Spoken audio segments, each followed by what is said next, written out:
Hello guys, so today I would like to talk about recent additions that I've made to the game, as well as other things that I have not talked about much previously. So in this video, I'm going to talk about first the cultural variance and cultures in general that I have in the game and how I represent them. Then I'm going to talk about other groups and how they move. And finally, I will talk about the passage of time, how it affects group movements and the weather and things like this. All right, so let's start with talking about cultures. So in the game, you have a lot of different cultures, and these cultures are grouped into kind of like cultural groups. All right. So on this screen here, you can see all the cultures that I have in my group. And as a table here, they are organized kind of like geographically, but also especially to show the distance, the cultural distance uh, that they have between each other. Um, so for example, you can see that the Altaic culture, which is once again it's a group of cultures, and based on the adventures that I have in my game, it makes sense to use terms like this. The Arctic cultural group is close to the Chinese culture group, so it's only one cell away, right? But for example, if you want to compare the Altaic culture group with the Balkan culture group, it's 1, 2, and 3 cells away. So this map here allowed me to have an idea of how I want to um,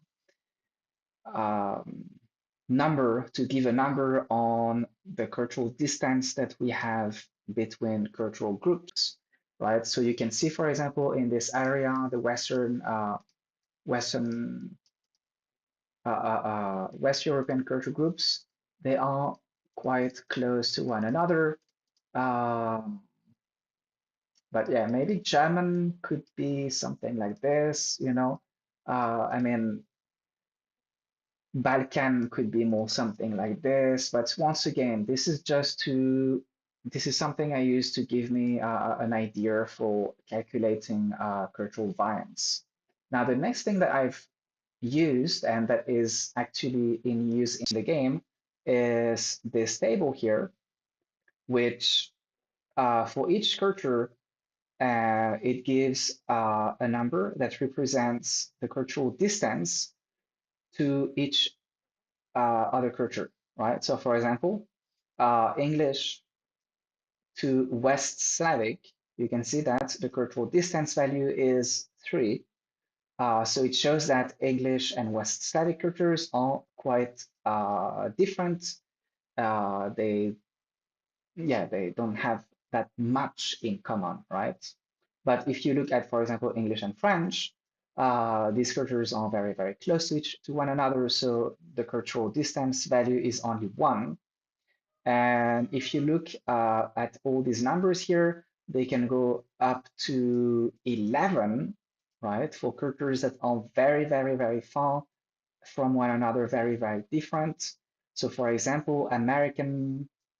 Okay, no, let's take another example here. For example, Persian culture.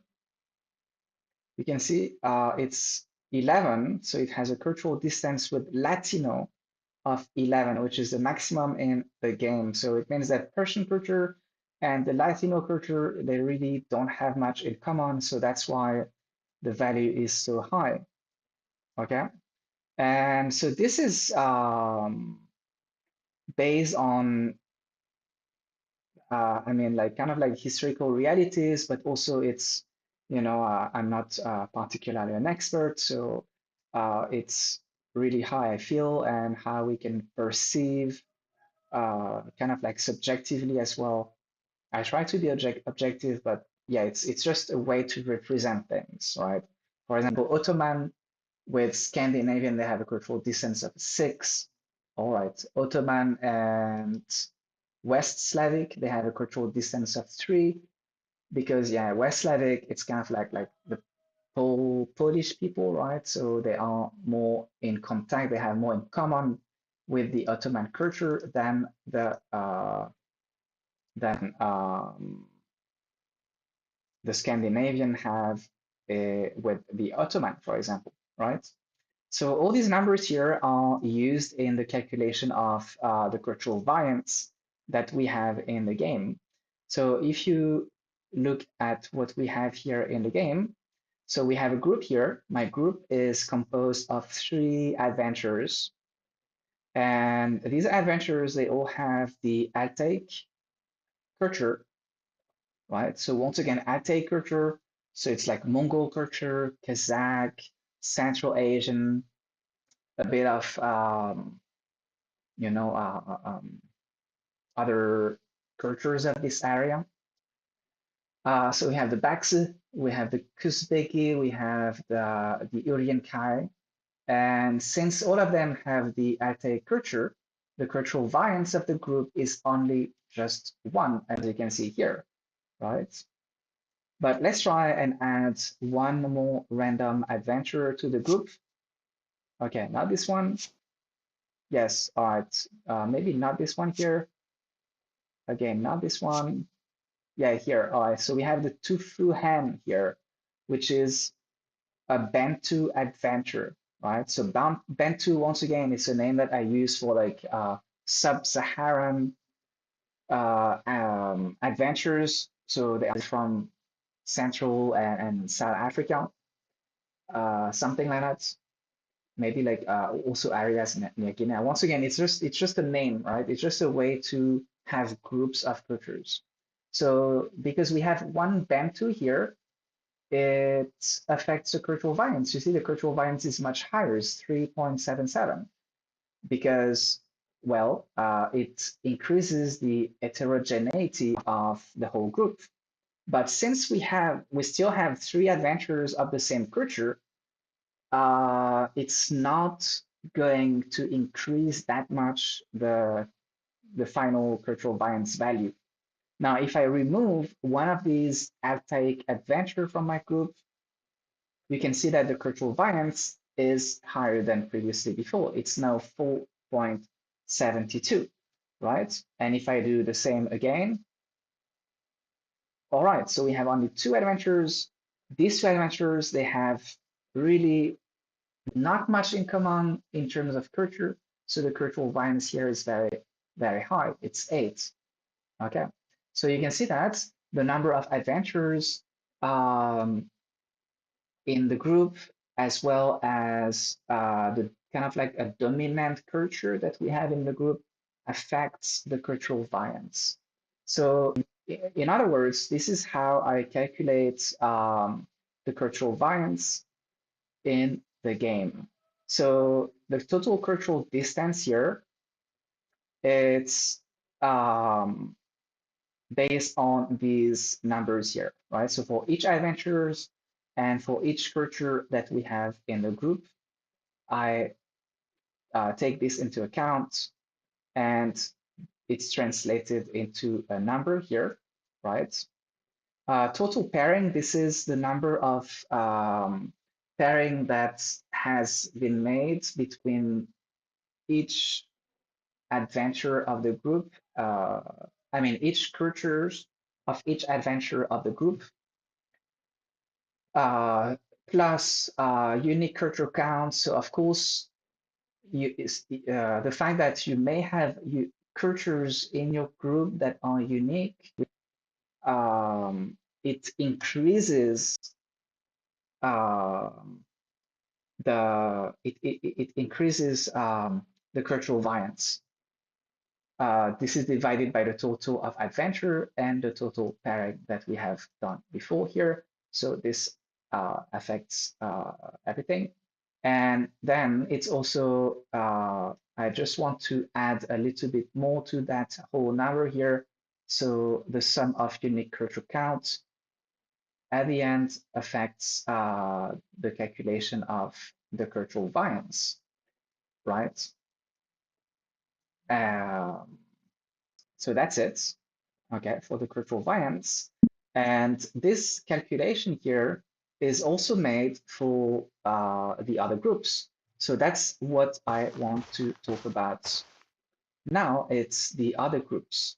So you can see on the mini map here, we have these blue little squares, and they represent the position of the other groups that we have on the map.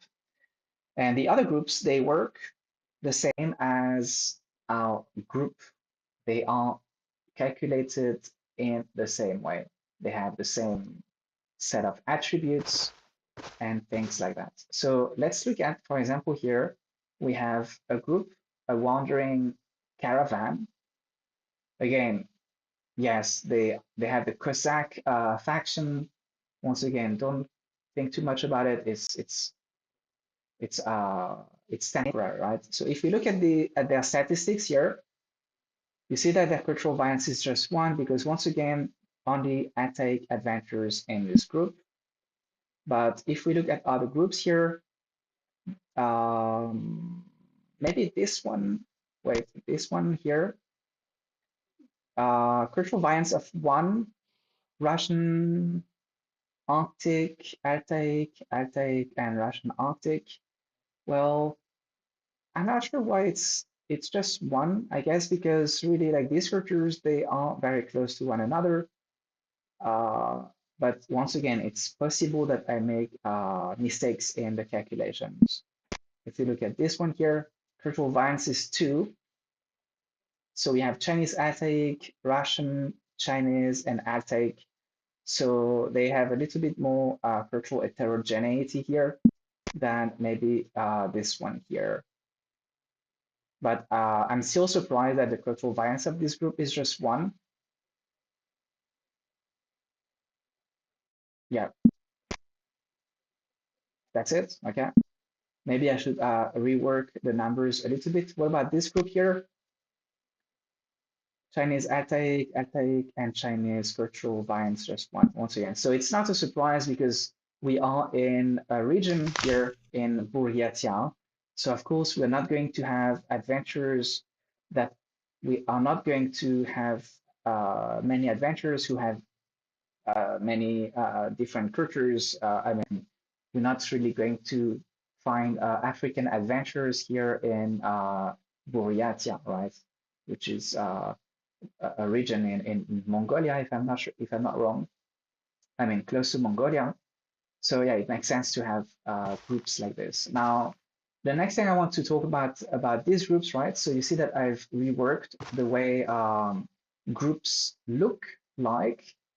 I've used a sprites, and each of these sprites is actually based on the type of the adventure, right? So it's a way to give an idea of what the group is made of, what kinds of adventures compose the group, right? So it's visually pleasing, I guess. And they move. All right. So let's talk about the movement and the time of day, uh, the passage of time in the game. So we also play as a group, but once again, it's represented by a single character.